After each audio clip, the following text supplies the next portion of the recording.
Sir मैं job के लिए ही प्रिपेयर कर रही थी पिछले 7 सालों से।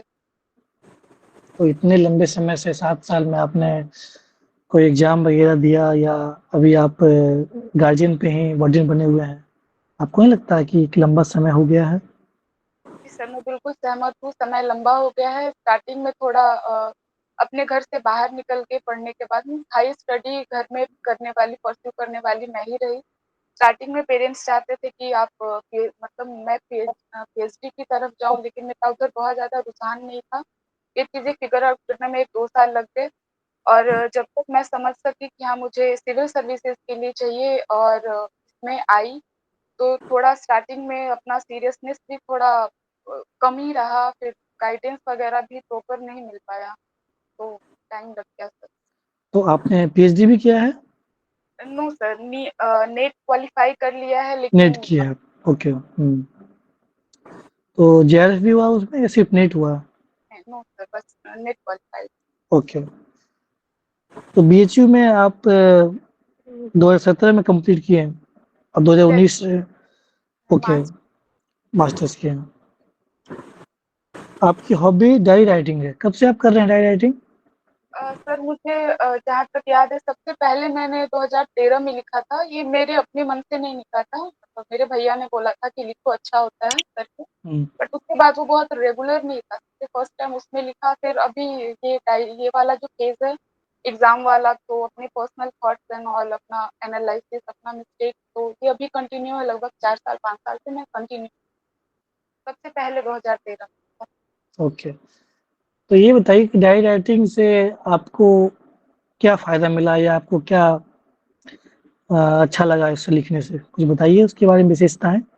हाँ सर, जैसे मैं अब घर पे रह के पढ़ाई कर रही हूँ, तो मेरे दोस्त जो यहाँ के थे, या तो मोस्टली की शादी हो गई है या फिर वो जॉब कर रहे हैं किसी और जगह पे। बात करने के लिए आस-पास में लोग है नहीं, तो जो मुझे प्रॉब्लम्स होती है या जो चीज़ें मुझे लगता है कि शायद मैं किसी से बात करूँ, तो एक डायरी राइटिंग एक फ़ॉर्म है जिसके थ्रू मैं खुद से बात कर सकती हूँ, अपनी चीज़ों को समझ सकती हूँ। ओके, और लास्ट टाइम आपने कब लिखा था डायरी पे? जब भी सर ये मेंस का रिज़ल्ट आया था उस दिन मैंने लिखा था। अभी कब आया तो था मैं रिज़ल्ट? रिज़ल्ट कब आया था? 10 तारीख, 10 अगस्त। 10 10 अगस्त को। क्या लिखा था उस दिन बताइए? आई was very happy, actually I started crying, मतलब जब लिख रही थी तो वो and I was happy, I was very grateful कि इतने लंबे समय के बाद फाइनली आई हैव समथिंग कि मैं, तो I was appreciating myself and I was very thankful to my parents कि वो मेरे पे इतना बिलीव कर सकें और मुझे मतलब मैं फाइनेंशियली इंडिपेंडेंट भी नहीं हूँ और उन्होंने मुझे इस चीज़ के लिए सपोर्ट प्रोत्साहित किया। वेरी किया। Good, very good. इकोनॉमिक्स आपका ऑप्शनल रहा है और आप लंबे समय तक शायद 5 साल पढ़े, फिर शायद आप नेट भी इकोनॉमिक्स से ही दिए होंगे। एक कंसेप्ट है इकोनॉमिक्स में प्रोडक्टिविटी और आईसीओआर, पढ़ा है ना? Incremental output ratio. दोनों में क्या बेसिक डिफरेंस है? Capital incremental capital output ratio basically ये बताता है कि आप एक कैपिटल जब आप लगाते हैं किसी चीज़ में, तो उसका कैसा इंक्रीज़ करता है, वो उस चीज़ को शो करता है। Productivity is a general terms है कि किसी चीज़ की प्रोडक्टिविटी। मैथमेटिकल टर्म में अगर डिफाइन करने बोला जाए तो दोनों को आप मैथमेटिकल फार्मूला बताइए। मैथमेटिकल फार्मूला वैसे अभी प्रोडक्टिविटी का क्या? ओके, कोई बात नहीं। एक और कंसेप्ट है ऑपरेशन ट्विस्ट और जीसैप, इकोनॉमिक्स में ही नाम सुना है? ये आरबीआई का। Yes sir, monetary policy. No sir, हाँ, अभी हम अभी रिकॉल नहीं ट्रैक। कर पा रहे हैं। ओके। एक है एन डबल ई या नीर और रीर, यस सर, नाम सुना है? हम्म। ये एक्सचेंज रेट क्या है ये? से रिलेटेड है। हम्म। Nominal rate of exchange rate करते हैं, एक बोलते हैं रियल एक्सचेंज रेट को बोलते हैं, तो ये इसको फुल रीर बोलते हैं। फुल फॉर्म एग्जैक्ट बताइए। आप इकोनॉमिक्स की छात्रा हैं और तो मैं आपसे उम्मीद करूंगा कि आपको पता होना चाहिए फुल फॉर्म एग्जैक्ट क्या है। हम्म। एक नॉमिनल एक रियल है और उसके अलावा सर अभी बात। अच्छा, कोई बात नहीं। चलिए हम लोग आते हैं करंट अफेयर्स पढ़ा है कुछ? यस सर, अभी न्यूज़पेपर। बताइए, अभी चीनी के दाम अचानक बढ़ गए हैं, बताइए क्यों रीज़न, क्या रीज़न हो सकता है? 2-3 महत्वपूर्ण कारण बताइए। चीनी के दाम अचानक बढ़ गए हैं, क्यों बढ़ गए हैं?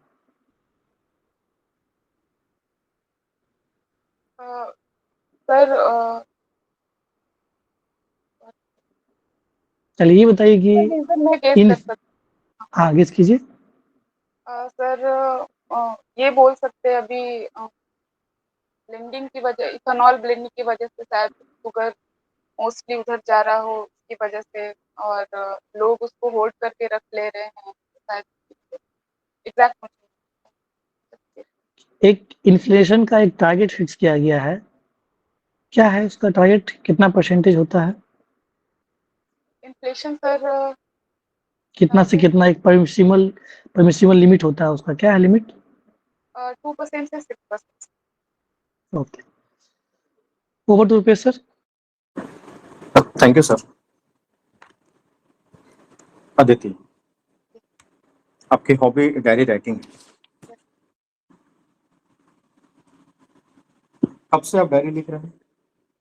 सर अभी रेगुलर 5 साल लगभग बोल सकते हैं, जब से घर पे रह के तैयारी सीरियस स्टार्ट किए तब।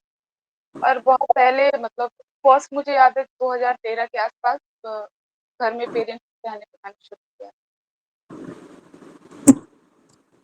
चलिए, मुझे एक टर्म के बारे में जानना है आपसे। कैंडल स्टिक चार्ट क्या होता है? सर नहीं पता, मैं पहली बार ये शेयर मार्केट से रिलेटेड है, मैं आपको हिंट दे रहा हूँ। सर रिपीट कर सकते हैं? कैंडल स्टिक चार्ट क्या होता है? नहीं सर, मैंने नहीं, पहली ओ, बार। भारत में अगर कैपिटल मार्केट को मजबूत करना हो तो इंडिया के कैपिटल मार्केट को कैसे मजबूत किया जा सकता है? इंडिया के कैपिटल मार्केट को कैसे स्ट्रांग और बनाया जा सकता है? सर उसके लिए बेसिक अगर इकोनॉमिक्स के थ्रू बात किया जाए तो कैपिटल अगर इंक्रीज करना है तो आपको पहले सेविंग इंक्रीज करनी होगी। सेविंग से आप इन्वेस्टमेंट इंक्रीज कर सकते हैं, और उस इन्वेस्टमेंट को और वापस एक कैपिटल मार्केट में इन्वेस्ट करके उसको और इनहेंस किया जा सकता है। ओके। एक टर्म है base erosion and profit shifting, इससे आप क्या समझते हैं?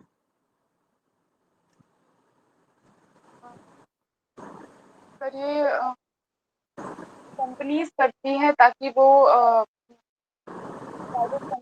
बेसिकली करती हैं ताकि वो अपना प्रॉफिट जो बनता है वो गवर्नमेंट को एक्चुअली जो बनता है वो ना दिखा के वो दिखाएं जो वो दिखाना चाहते हैं। टैक्स हेवन से आप क्या समझते हैं? टैक्स हेवन सर कुछ सेलेक्टेड कंट्रीज है कि जहाँ पे आप अगर आपकी कंपनी एक्चुअल कंपनी वहाँ पे है तो आपको टैक्स का रेट बहुत कम रखा जाता है, जिससे आपको जो टैक्स पे प्रॉफिट पे या फिर जिसपे भी आपको जो टैक्स देना पड़ता है वो रिलेटिवली इंडिया के कंपेयर में आपका in uh comparison to India with other country आपका वहाँ पे कम देना पड़ता है। ओके, हमें ये बताइए कि double taxation avoidance agreement Bharat ने किसी ऐसे टैक्स हेवन कंट्री के साथ किया है क्या? सर, शायद मैं एग्जैक्ट मुझे अभी ध्यान नहीं है, शायद पर शायद सिंगापुर या के साथ शायद। ठीक, छोटे छोटे कंट्रियों के साथ किया है भारत ने। मेरा सवाल ये है कि सरकार को भी पता है कितनी छोटी कंट्री है और उसके साथ उन्होंने डी डबल एग्रीमेंट करके रखा है, डबल टैक्स एवेजन एग्रीमेंट। और ये भी पता है कि वहां से राउंड ट्रिपिंग होता है, बेस इरोजन कंपनियां कर रही हैं, प्रॉफिट को शिफ्ट करके दिखा रही हैं, इससे अल्टीमेटली इंडिया को ही लॉस होता है। तो भारत सरकार क्यों ना ऐसा करे कि इन जो छोटे छोटे कंपनियों के साथ डबल टैक्स अवॉइडेंस एग्रीमेंट किया गया है उस एग्रीमेंट को कैंसिल कर देना चाहिए?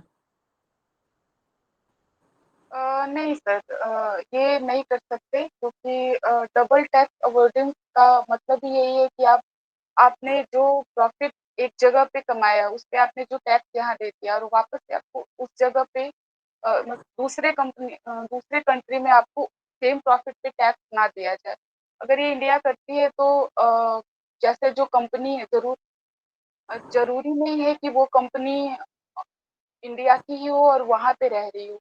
वो हो सकता है कि जैसे सिंगापुर की कोई कंपनी हो और वो यहाँ इन्वेस्ट कर रही हो और अगर उससे यहाँ भी टैक्स लिया जाए और वहाँ भी लिया जाए, तो वो प्रेफ़र करेंगे कि इससे बेटर हम किसी ऐसे कंट्री में जाएँ जहाँ पे हमारा प्रॉफिट मैक्सिमाइज़।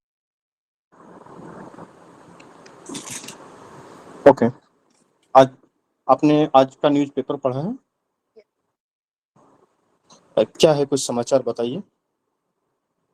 सर होलसम या फिर सम इम्पोर्टेंट जो मुझे लगा था। कुछ 5 इम्पोर्टेंट न्यूज़ बताइए।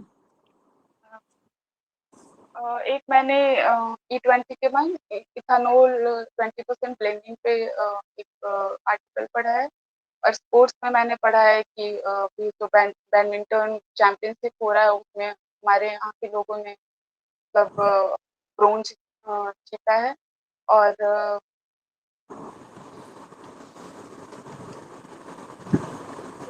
वो ही रिकॉल कर पा रही okay.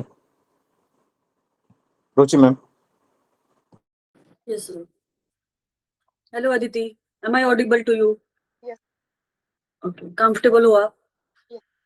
Are you enjoying this interview? Yeah, enjoying. Yeah, it's a little new experience, a wholesome new experience for me, and I think I'm very delightful. I am here. Just feel relaxed. So my question to you is, how do you see patriarchy as a woman and also as a student of economics? Did you get my question? Yes, ma'am. As a woman, I see patriarchy is a very consistent thing जो हमारी society में अभी तक है, but मैं इसके बहुत मतलब I don't have a negative feeling for this because in my family, my brother, my father has supported me, and I'm here, and this shows that patriarchy, I don't have that negative feeling attached with this. But apart from me, अगर society की बात करें तो ये बोला जा सकता है कि हाँ ये wholesome the thought of the main जो सोचते हैं कि आइडियल वुमेन कैसी होनी चाहिए या फिर जो उन्हें लगता है कि ये सही है कि ऐसा होना चाहिए, the freedom of expression of a women, वो जो सप्रेस करते हैं, तो एज अ सोसाइटी वुमेन के लिए ये थोड़ा स्ट्रेसफुल। और as a student of economics I think कि पेट्रियार्की में अगर आप ये समझते हैं कि जैसे economy teaches us about the science of money, how the money or wealth is managed. As a student of economics, I think that women empowerment is the core concept. अगर ये women को मिलता है, अगर वो इन्हें मिलता है, तो पेट्रियार्की कहीं ना कहीं कम। women अगर financially independent होती हैं, तो पेट्रियार्की कहीं ना कहीं कम।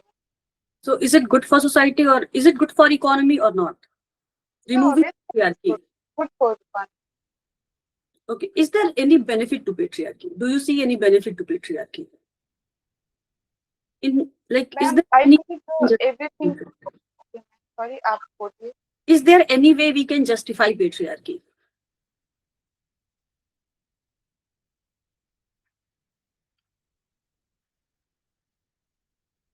तो मैम सपोर्टिंग आर्गुमेंट नहीं है, बट आई थिंक कि no, everything is neither black not white. There is a thin line and that is the gray man. So अभी तो I can't say कि what is the benefit of patriarchy. अभी तो पूरा negative ही मैं बोल, but अभी नहीं। गुड। अच्छा, ओके, चलो मेरा नेक्स्ट सवाल है, आपने एक टर्म सुना बीमारू state?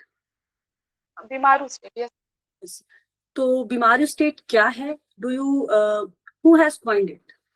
Like, if you have any idea कि किसने coin करा ये term? और क्या बिहार को अभी भी बीमारू स्टेट कहना जस्टिफाइड है? टर्म किन्होंने कॉइन किया मुझे ध्यान नहीं, और नो मैम, जस्टिफाइड नहीं बोल सकते हैं, चीजें अभी इम्प्रूव हो रही हैं, इधर पॉवर्टी, इधर अनएम्प्लॉयमेंट, इधर एजुकेशन, इधर स्किल, या फिर विमेन का जो अभी रोल आ रहा है वो जैसे कंट्रीब्यूट करते हैं इकोनॉमी में, उनका एजुकेशन में, स्कूल में उनका प्रेजेंस इंक्रीज कर रहा है, इनहेंस कर रहा है, तो ये नहीं बोल सकते कि we are still BIMARU state, but still we are still very low on the every parameter of Bihar. We still need to develop ourselves much better, and we are improving, still improving, but not a Bihar. Okay. So मेरी तरफ से इतना ही है। Neha ma'am, आप पूछ लो। Thank you ma'am. Welcome Aditi ji. Thank आपने कब किया ग्रेजुएशन? you. 2019 उसके बाद आपने क्या किया?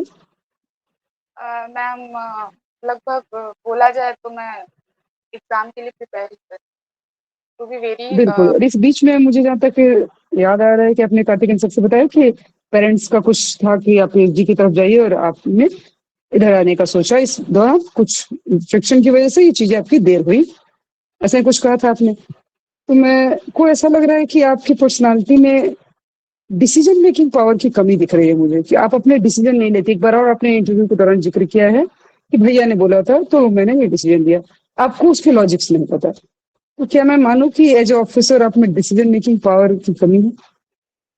No ma'am, decision making power अगर मैं मेरे थिंकिंग के अकॉर्डिंग अगर मुझे लगता है कि ये चीज सही है तो मुझे लगता है कि वो मैं करती हूँ। और जो बात है कि हाँ डायरी राइटिंग के लिए भैया ने बोला, आई वाज जस्ट इन, मुझे लगता है 11th class, and I was so young to know कि सही क्या है। As a parents I think they are the ideal of me, and they always think about कि मेरे लिए क्या बेहतर है। अगर उन्होंने बोला है तो बेहतर सोच के बोला होगा, मैंने उस चीज से बहुत सोचा नहीं, उन्होंने बोला तो करने की कोशिश करी। जैसे कि ऐसा कि आप ऑफिशियल जब आप कार्यरत रहेंगी, पद पे आएंगी अपने, तो ऑफिशियल ड्यूटी के दौरान भी ऐसा कोई आपको लगता है कि कोई ऐसा पर्सनालिटी हो सकता है कि जिनकी बातों को आप सिर्फ आइडियली उन्होंने बोल दिया तो आप कंसिडर कर लेंगे? नो मैम, जॉब प्रोफाइल तो एक मेरा पर्सनल अपना, that is the something which I have. उनका उसमें इंटरफेरेंस अगर मेरी वजह से होता है तो ये तो अच्छी बात नहीं है मैम, और मैं ऐसा होने भी नहीं दूंगी। वो जॉब मुझे में अगर मिलती है और मैं उस पर कार्यरत हूँ तो वो डिसीजन मैं मेरे नॉलेज के बेसिस पे, मेरे एक्सपीरियंस के बेसिस पे लूंगी, उसमें उनका इन्वॉल्वमेंट नहीं होगा। They are just guider ma'am, not the someone who is suppressing my thought and processing कि वो मुझे overpower करे। Okay, Aditya ji. Cost push and demand pull inflation बताएंगे इसके बारे में कुछ? Yes ma'am, inflation actually is a persistent rise in the price level, और इसके बेसिकली दो मेजर रीजन बताते हैं। मतलब मेजर टाइप्स, दो टाइप्स हैं, कॉस्ट पुश और डिमांड पुल। Demand push.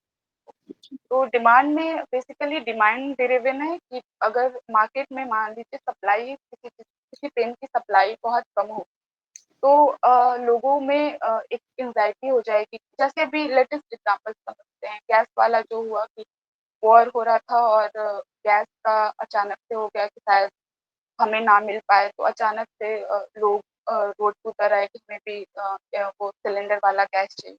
तो दैट शोज द डिमांड की वजह से वाला सप्लाई में शॉर्टेज हो रहा है, तो वो इन्फ्लेशन हो गया।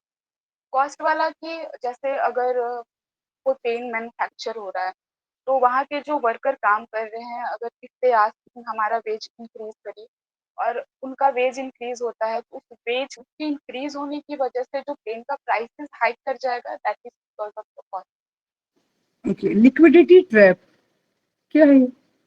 बेसिकली इस कॉन्सेप्ट को किन्स ने दिया था।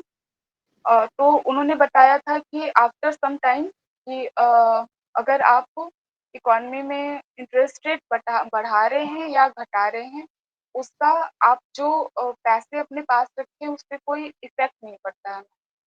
मतलब लिक्विडिटी वहीं पे ट्रैप्ड हो जाती है, वो इंटरेस्ट रेट के बढ़ने-घटने से फ़र्क नहीं पड़ता। Stocks, ETFs, mutual funds, debt, सुना है आपने इन सब? Pardon ma'am? Debt, mutual funds, stocks, ETFs, सुना है ये सब टर्म आपने? यस मैम, स्टॉक मार्केट से रिलेटेड टर्म है। लिक्विडिटी की कंपैरिजन स्केल बताइए मुझे इनकी। नहीं मैम, ये नहीं। ओके, आपने बताया था कि डायरी राइटिंग आप इसलिए करते हैं कि आसपास फ्रेंड्स अब रहे नहीं, तो आपस में बात करने के लिए जो अपनी बातें हैं मैं डायरी पे कर लेती हूँ। तो क्या लोग आ जाएंगे, एक समय आएगा जब आपके पास लोग भी होंगे, तो क्या आप डायरी लिखना छोड़ देंगे? डायरी लिखना एक मजबूरी की तरह देख रही हैं आप, जैसा आपके आंसर से मुझे दिख रहा है कि आपने बाई चॉइस नहीं लिया है ये ऑप्शन। नहीं मैम, मैं समझती हूँ कि हर साइड के 2 कॉइन हर कॉइन के 2 साइड होते हैं। एक साइड से ये समझा जा सकता है कि ये मजबूरी है, बट दूसरे साइड से ये भी समझा जा सकता है कि ठीक है, इसकी वजह से मुझे खुद को समझने का एक मौका मिला। मैं इतने दरमियान अपने आप को समझ सकी और मुझे ये ठीक लगा। और बाद ये इतने टाइम तक मैंने इसको परस्यू किया है कि ये मेरी अब हैबिट हो गई है एक्चुअली, तो ये मजबूरी। Okay, my last question to you Aditi ji. Bihar के लिए स्पेशल कैटेगरी स्टेटस या स्पेशल फाइनेंशियल पैकेज की डिमांड के पीछे कोई इकोनॉमिक जस्टिफिकेशन है क्या?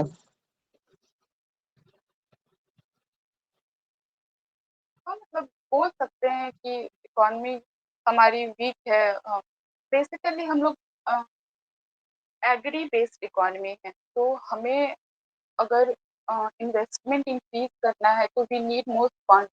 और अगर इन्वेस्टमेंट हम इंक्रीज कर सके, अगर सेंट्रल गवर्नमेंट सपोर्ट करे, तो उस इन्वेस्टमेंट के थ्रू जो हमारी इकोनॉमी एग्रीरियन है, उसको हम ग्रेजुअली शिफ्ट कर सकते हैं इंडस्ट्री पे। के थ्रू हम एजुकेशन इम्प्रूव कर सकते हैं लोगों का।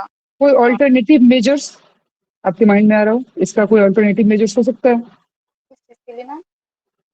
स्पेशल कैटेगरी स्टेटस की जो हमने बात करी।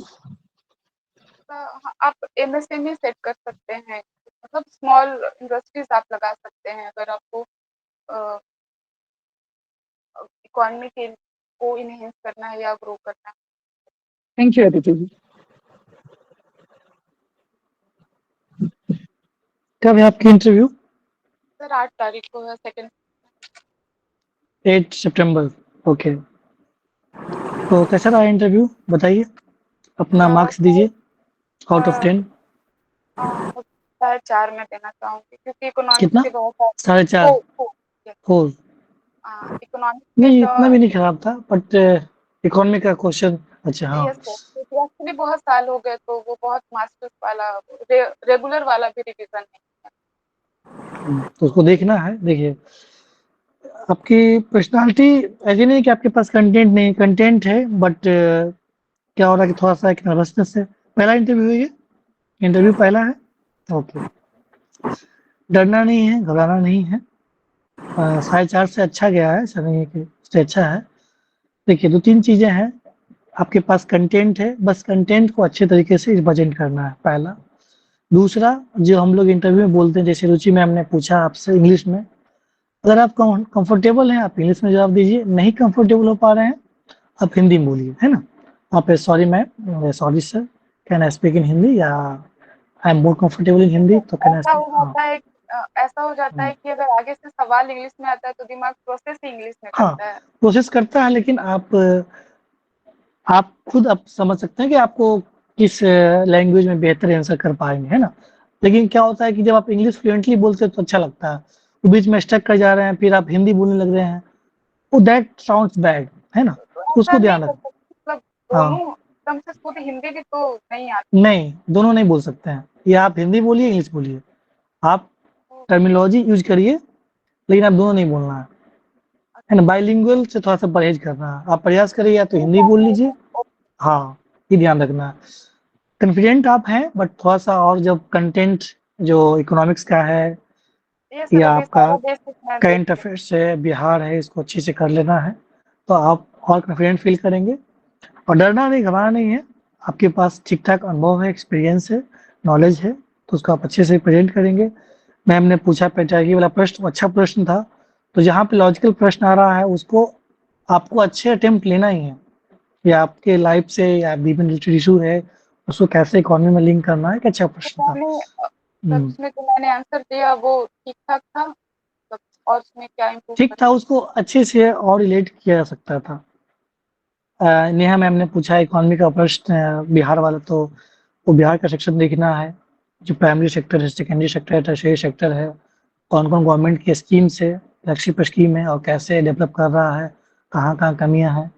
बीमारू राज्य के बारे में तो बीमारू राज्य को आप बता सकते हैं कि अभी बिहार सरकार क्या-क्या काम कर रही है, चाहे इंफ्रास्ट्रक्चर पे हो, बिजली पे हो, चनपटिया मॉडल है, उद्योग संवाद है, इन्वेस्टर्स मीट है, बहुत सारा प्रोग्राम उद्योग आयोग है, तो बहुत सारा उद्यमिता आयोग बोलते हैं उसको, तो बहुत सारा बिहार सरकार का योजनाएँ चल रही है कि कैसे अधिक से अधिक उसको, तो वो आप थोड़ा-सा इकोनॉमिक में मैम ने या सर ने पूछा शेयर का टर्म, तो वो सब भी देख लेना है। जो भी आपका इकोनॉमी का कांसेप्ट है, मैंने बेसिक पूछा था आईसीओआर और प्रोडक्टिविटी में, ये कैपिटल आईसीओआर और प्रोडक्टिविटी में, तो उसमें क्या input by output by input होता है प्रोडक्टिविटी में, कितना आप इनपुट दे रहे हैं उससे कितना आउटपुट मिल रहा है। जबकि आईसीओआर में क्या होता है कि आप जब हम पढ़ा रहे हैं तो कितना लेस इनपुट में हम कितना मैक्सिमम आउटपुट कर पा रहे हैं, ठीक है? तो उसको देख लीजिए, कंसेप्ट बहुत सारा कंसेप्ट है इकोनॉमिक्स का, बेसिक कंसेप्ट है, जो करंट अफेयर्स में चर्चा में रहता है। ओवरऑल आपका अच्छा है, बस जो नॉलेज है करंट अफेयर्स से, बिहार है, इकोनॉमिक्स से, इसको पढ़ेंगे और थोड़ा-सा मिरर के सामने प्रैक्टिस करें, वॉइस मॉड्यूलेशन और बेहतर हो सकता है ना? उसको अच्छा कीजिए। All the best. Ruchi ma'am? Aditi, देखिए आप 2-3 चीजें कहनी है कि पहले तो रिलैक्स रहिए आप। कोई भी घबराने की जरूरत नहीं है, इंटरव्यू इजी होगा और आपको जितना पता है that would be enough for you. तो रिलैक्स रहना है, भले ही 8 तारीख को है, सबसे पहले दिन आपका इंटरव्यू है। सेकंड शिफ्ट है मैम। सेकंड मतलब first day second shift. Yes. हाँ ठीक है, कोई बात नहीं, आप रिलैक्स रहना, परफॉर्मेंस अच्छा जाएगा, ठीक है। दूसरी बात, पेट्रियार्की वाले क्वेश्चन पे पर्टिकुलरली आई वुड से कि जैसे मान लो मैंने पूछा कि एज अ वुमन और as a student of economic आप कैसे देखते हैं, तो आप डायरेक्ट यहाँ से मत शुरू करिए कि पेट्रियार्की को हम तो नेगेटिव लाइट में नहीं देख सकते, बाकी सोसाइटी के लिए बुरा है। यू कैन जैसे कि आप कह सकती हैं कि मैंने पेट्रियार्की का ऐसे प्रत्यक्ष रूप से मैंने फेस नहीं किया है, बट देन फिर पेट्रियार्की सोसाइटी के कॉन्टेक्स्ट में दिखाई है। आप ये नहीं कह सकते कि मैं नेगेटिव लाइट में नहीं देखती patriarchy. Patriarchy is a negative term. मतलब मैं बोलना वही चाह रही थी, Yes. वो मेरे शब्दों का जो वो चॉइस था वो थोड़ा वही चीजें प्रैक्टिस करनी है। बाकी you are a good candidate. The good thing about you is that you are honest. मतलब ना कैंडिडेट में ईमानदारी दिखती है, तो you are an honest candidate. But आपको अपने रिलैक्स हो अच्छे से and you are good to go. अच्छा अदिति, बहुत सारी बातें कही गई, हमारा फीडबैक आपके बेहतरी के लिए है, इस पे आप अमल करेंगे। जो मैं कुछ बातें आपको बता सकता हूँ, एक तो ये जो आपने चश्मा पहना है इसको हो सके तो आप चेंज कर लें, फ्रेमलेस कोई लें, स्पेक्ट्स जो ज़्यादा बेहतर लगेगा, एक ऑफिसर का लुक सामने देगा। से ठीक दिखता, मुझे लगता है ये थोड़ा नीचे है, तो शायद एक बार ऊपर से नहीं, देख लीजिए। ऐसे अगर ऐसे है तो इज इट ओके? ये साइज ही बहुत ज़्यादा बड़ा है आपके चश्मे का, मैं इस पे कहना चाह रहा हूँ। आप कोई ओके फ्रेमलेस हो सके तो परचेज कर लें तो ज़्यादा अच्छा लगेगा, ओके थोड़ा ऑफिसर का लुक आता है उससे। ओके। दूसरा, ड्रेस की बात करें तो ड्रेस अगर कोई लाइट कलर हो सके, यही ड्रेस पहन के जाएंगे या दूसरा नहीं ड्रेस? सर, अभी एक्चुअली वो रेडी नहीं हुआ, तो ये अभी ऐसे किया है। ठीक है, अगर कोई लाइट कलर का ड्रेस परचेज करेंगे वो ज़्यादा अच्छा लगेगा, जो भी हो, साड़ी हो, सूट हो, जो भी लेना चाहें आप, ठीक है। इकोनॉमिक्स के बारे में काफ़ी बातें सर ने बता ही दिया, तो मुझे ज़्यादा बोलने की आवश्यकता नहीं है। आप भी उस चीज़ों को समझ रहे हैं कि अगर किसी चैप्टर में कहीं पे कमजोरी रह गई है तो उस चैप्टर को अगर आपने रिवाइज नहीं किया है तो जल्दी से ब्रशअप कर लें, आपके पास समय थोड़ा सा कम है। देखिए, आप बार बार ब्लैंक हो जा रही हैं इंटरव्यू में, ये आपको शो करता है कि आपका कॉन्फिडेंस लेवल लो है। और इसके कारण क्या होता है कि कई बार आप ऊपर नीचे देखते हैं। जब ये रिकॉर्डिंग वीडियो आपके पास जाएगा, अवेलेबल होगा देखने के लिए, तो इसे आप बार बार चला करके देखेंगे तो समझ में आएगा कि आप किस तरीके से कभी ऊपर देखना, कभी नीचे देखना, सर को ऊपर नीचे करना, ये थोड़ा सा चाइल्डिश बिहेवियर शो करता है। और इंटरव्यू में आप थोड़ा सा सीरियस कैंडिडेट की तरह रहते हैं। कम्युनिकेशन स्किल वीक है, जिसके लिए कि मिरर प्रैक्टिस की बातें सर ने की, तो आप कम्युनिकेशन स्किल पे काम अवश्य करें। मैं उसमें एक और चीज ऐड करना चाहूंगा कि अगर किसी व्यक्ति को कम्युनिकेशन स्किल अपना इंप्रूव करना होता है तो मिरर प्रैक्टिस के साथ साथ आजकल के समय में हम डिजिटल टेक्नोलॉजी का उपयोग कर सकते हैं। जैसे करना क्या है कि अपना मोबाइल लेना है, उस मोबाइल में 5 मिनट 3 मिनट तक किसी मुद्दे पर अपने से खुद से बोलना है। वीडियो रिकॉर्डिंग ऑन कर देना है, सामने से खड़े होकर के या कुर्सी पे बैठ करके बोलना है। बोलने के बाद उस वीडियो को सबसे पहले क्या करेंगे, उस वीडियो का सिर्फ ऑडियो सुनेंगे आप। दूसरी बार में फिर आप उस वीडियो का सिर्फ वीडियो देखेंगे, ऑडियो म्यूट कर देंगे। तीसरी बार में जब वीडियो देखेंगे तो ऑडियो वीडियो के साथ देखेंगे। तब आपको समझ में आएगा कि पहली बार में हम बोलने में कहाँ कहाँ स्टक करते हैं, कहाँ पे ऊ आ स्लैंग्स ऐसे वर्डों का यूज कर जाते हैं जो नहीं करना चाहिए हमें। कम से कम शब्दों में कैसे बातों को रखा जाता है। दूसरा, जब आप म्यूट करके वीडियो देखेंगे उस समय आपको ये समझ में आएगा कि म्यूटेड वीडियो एक्सप्रेशन में आपका फेशियल एक्सप्रेशन कैसा रहता है, चेहरे पे बहुत ज्यादा पसीना तो नहीं आ जाती है, घबराहट फील तो नहीं होती है, इन सब चीजों का सामने आएगा। उसके बाद फिर ऑडियो वीडियो कम्युनिकेशन के साथ जब आप वीडियो को देखेंगे तो समझ में आएगा कि आपकी ओवरऑल पर्सनालिटी में, कम्युनिकेशन स्किल में कहाँ गैप है। एक गुड कम्युनिकेटर होने के लिए सबसे बड़ी बात है कि एक अच्छा लिसनर भी होना पड़ता है, बातों को ध्यान से सुनने की आवश्यकता होती है। तो आपके कम्युनिकेशन स्किल में थोड़ी सी कमी दिख रही है, कृपया आप उस पर काम करें। लगातार डेली कम से कम 3 4 5 वीडियो बना करके उस पर बोलें, सुने। और उसके बाद जब आपको लगे कुछ उसमें कुछ डाउट है या कुछ पूछना है तो आप अपने हेल्प डेस्क जो दिया गया है आपको टेलीग्राम, उस पे हेल्प डेस्क वाले नंबर पे आप अपना वीडियो भेज सकते हैं। वहाँ पे आपको इंप्रूवमेंट का फीडबैक भी पर्सनली दे दिया जाएगा। तो आप इस पे थोड़ा सा काम कर सकते हैं। रुक रुक कर आंसर नहीं करना है, ये शो करता है कि थोड़ा सा कॉन्फिडेंस की कमी है। सोच लीजिए दिमाग में, उसके बाद जो आंसर करना है कॉन्फिडेंटली कीजिए। और इकोनॉमिक्स में चूंकि आपने बताया कि नेट भी क्वालिफाई है, तो आपसे थोड़ी सी उम्मीद हम लोगों की बढ़ जाती है, और उस उम्मीद पर अगर खरा उतरने का प्रयास करेंगे तो वो हमारे लिए और भी बेहतर होगा। All the very best. आप अच्छे कैंडिडेट हैं। एक मैं सवाल पूछा था नेहा मैम ने कि स्पेशल स्टेटस अगर बिहार को नहीं मिलता है तो क्या होना चाहिए उसके अल्टरनेट में। तो आपने बहुत सारी बातें की। अगर मैं एक लाइन में बोलना चाहूंगा तो क्या उसका आंसर कर सकता हूँ कि अगर स्पेशल स्टेटस बिहार को नहीं मिलता है मैम, तो उसके बदले अगर स्पेशल पैकेज दे दिया जाए तो उससे भी बिहार की भरपाई हो सकती है। तो इस तरीके के डिप्लोमेटिक आंसर्स को देने का प्रयास करें, वो ज्यादा बेहतर होगा आपके लिए। ओके, आप एक अच्छे डिजर्विंग कैंडिडेट हैं। होप सो कि आप बहुत अच्छा करेंगे, और ऑल द बेस्ट मेरी तरफ से।